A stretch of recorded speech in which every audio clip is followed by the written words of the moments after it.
Halo teman-teman, perkenalkan nama saya Rinaldi Rondong, mahasiswa Fakultas Hukum Universitas Kristen Indonesia Paulus dengan program studi Ilmu Hukum. Nah, pada kesempatan kali ini saya akan membawakan materi tentang struktur sosial dan hukum.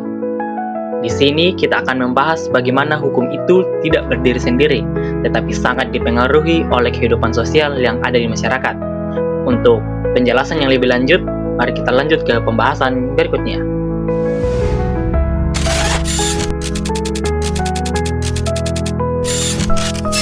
Nah, teman-teman, sebelum kita masuk ke dalam pembahasan inti, perlu kita tahu bahwa struktur sosial dan hukum itu saling berkaitan erat.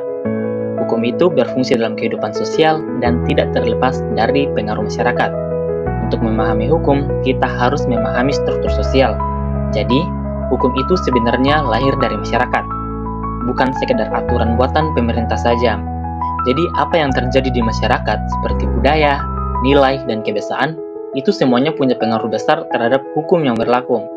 Makanya, kalau kita mau mengerti hukum dengan baik, kita juga harus paham bagaimana struktur sosial itu bekerja. Nah, yang pertama, kaidah-kaidah sosial dan hukum. Yang pertama adalah kaidah sosial.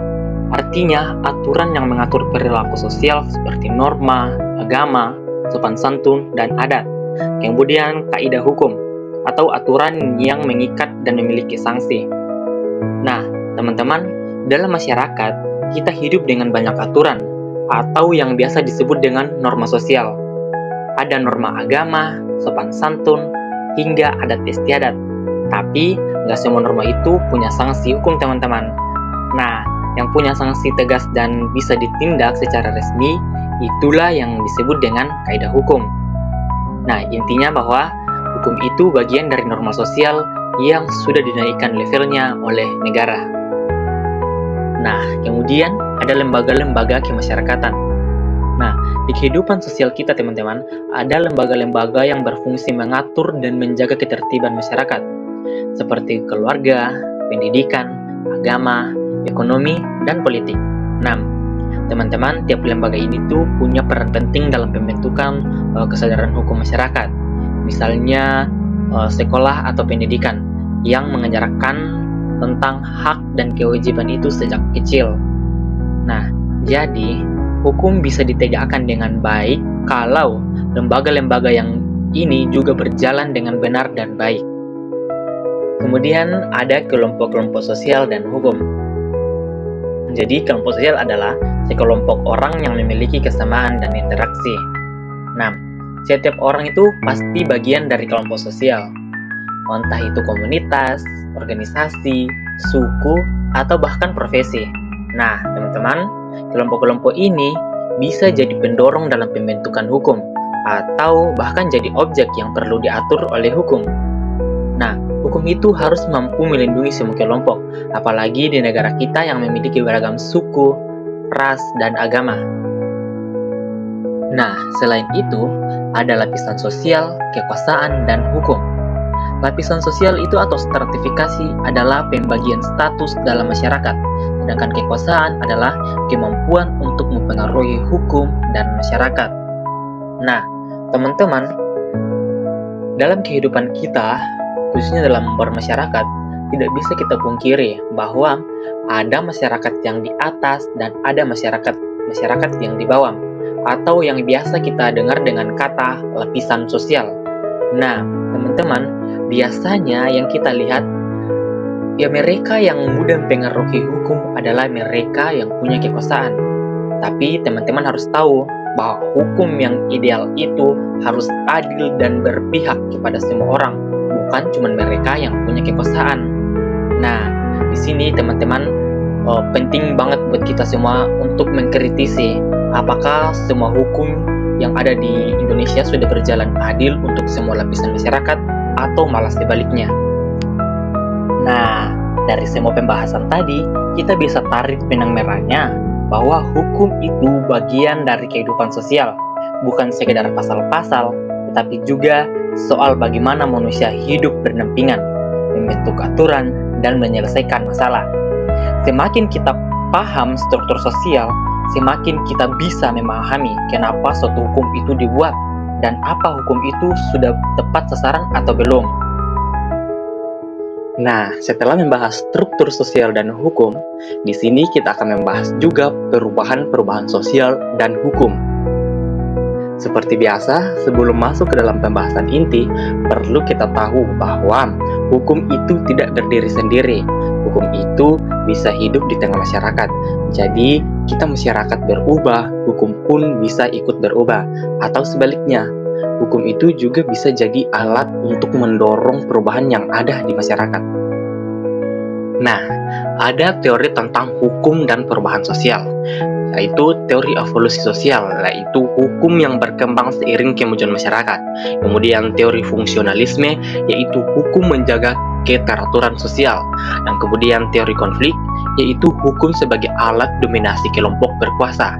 Dan yang kemudian teori interaksionisme, yaitu hukum sebagai produk interaksi sosial. Nah, dari beberapa teori ini yang mencoba menjelaskan hubungan antara hukum dan perubahan sosial. Misalnya, teori evolusi yang mengatakan bahwa hukum akan ikut berkembang seiring kemajuan masyarakat, dan teori konflik yang menjelaskan bahwa hukum sebagai alat kelompok kuat untuk mempertahankan kekuasaan.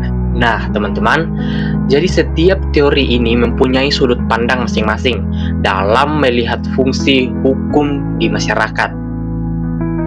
Kemudian ada hubungan perubahan sosial dan hukum.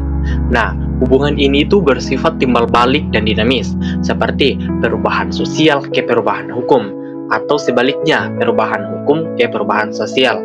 Nah, sekali lagi, hubungan itu ada dua arah. Contohnya, munculnya internet yang membuat hukum itu juga harus adaptif. Makanya, sekarang ada undang-undang ITE, tetapi bisa juga sebaliknya, kayak undang-undang pernikahan beda agama yang kemudian memicu diskusi dan perubahan cara pandang masyarakat. Nah, teman-teman, jadi hukum dan dalam masyarakat itu saling memengaruhi dan saling mendorong satu sama lain.